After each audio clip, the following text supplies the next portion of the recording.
हरे कृष्णा। मैं नवनीत कश्यप इस्कॉन लुधियाना से। मैं आपको भगवद गीता के श्लोक सुनाने जा रहा हूँ। श्लोक संख्या 13.22।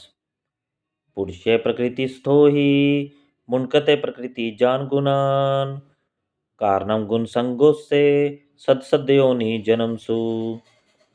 अनुवाद: इस प्रकार जीव प्रकृति के तीनों गुणों को भोग करता हुआ उस प्रकृति में जीवन बिताता है। यह उस प्रकृति के साथ उसकी संगति के कारण है। इस प्रकार उसे उत्तम तथा अधम योनियां मिलती रहती हैं। श्लोक संख्या 13.23। उपदृष्टनुमंता च भर्ता भोक्ता महेश्वरा परमात्मेति चापयुक्तो देहेऽस्मिन् पुरुषो परा। अनुवाद: तो भी इस शरीर में अन्य दिव्य भोक्ता है जो ईश्वर है, परम स्वामी है और साक्षी तथा अनुमति देने वाले के रूप में विद्यमान है, जो परमात्मा कहलाता है। श्लोक संख्या 14.26। मां च यो व्यभिचारेण भक्ति योगेन सेवते सा गुणान् समति त्येतान् ब्रह्मभूयाय कल्पते।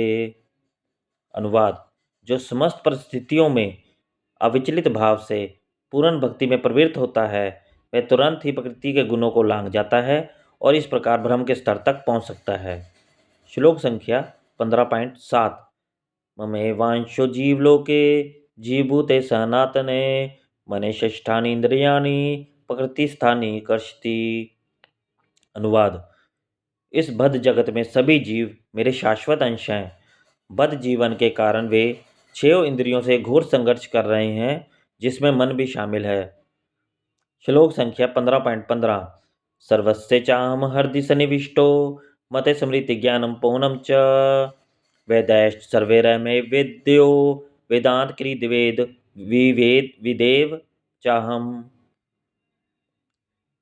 अनुवाद: मैं सभी जीव के हृदय में आसीन हूँ। मुझसे ही स्मृति ज्ञान और विस्मृति होती है। मैं ही वेदों द्वारा जानने योग्य हूँ।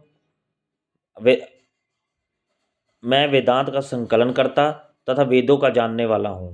हरे कृष्णा।